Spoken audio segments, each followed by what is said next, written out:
अनामिका कौर। आइए नजर डालते हैं अभी तक की खास खबरों पर।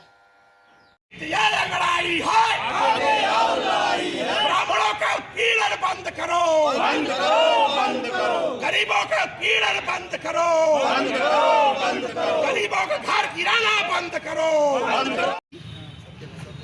चिल्लाती हुई मर गई, यह उत्तर प्रदेश सरकार के माथे पर बहुत बड़ा कलंक है।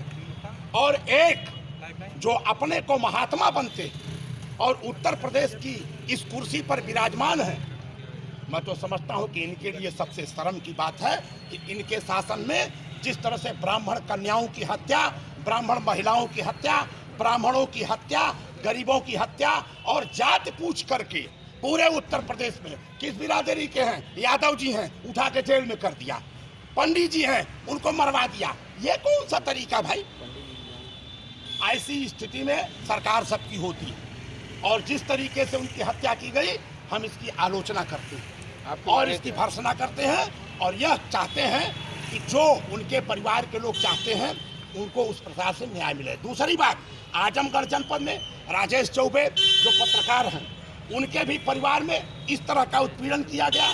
उनकी जमीन जो उनका ट्यूबवेल था, उनकी जमीन पर जो है जबरदस्ती जा करके प्रशासनिक अधिकारियों ने गिरा दिया, ट्यूबवेल गिरा दिया, और जबकि नकल दे रहे कि भाई आबादी है, इनकी आबादी है, और गिरा दिया। इस तरह से बुलडोजर का काम करना ये बिल्कुल गलत है सरकार का, और बुलडोजर चला करके लोगों का घर गिराना गलत है। ठीक उसी प्रकार से मुमरखापुर गांव में बच्चों के खेल का मैदान है, मान लेता हूँ बंजर की जमीन है, बंजर की जमीन है तो बच्चे उसी गांव की जमीन है, उसी के पुरखा पुरनिया की जमीन है।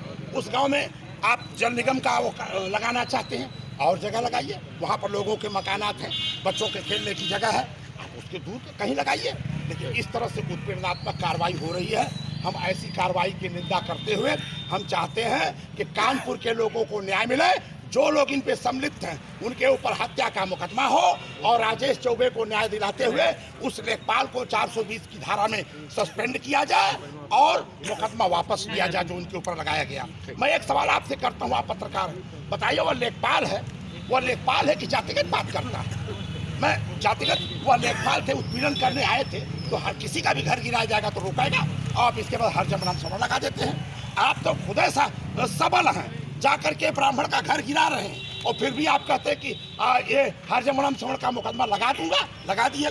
अब पुलिस थानों में आजमगढ़ जनपद जैसे जनपद में मैं समझता हूँ 500-600 यादव नौजवानों को उठा करके गुंडा एक्ट में लगा दिया गया। साधारण बेचारे सज्जन हैं, पढ़ने लिखने वाले लड़के, और आजमगढ़ के तमाम पॉलिटिकल पार्टी के लोग ये बोल नहीं रहे। एक पार्टी के तो लोग सभी MLA MP हैं, लेकिन वो कहते अपन हम बचाएं कि हम जौन तन बोले जाएं किसी के संबंध में। तो ऐसी स्थिति है, ऐसे में अब जनता जागरूक हो चुकी है, इसलिए इस सरकार को ऐसा नहीं करना। सरकार सबके लिए होती। महामहिम राज्यपाल से हम निवेदन करते हैं, मैं जिलाधिकारी के माध्यम से ज्ञापन दे रहा हूँ, इसमें न्याय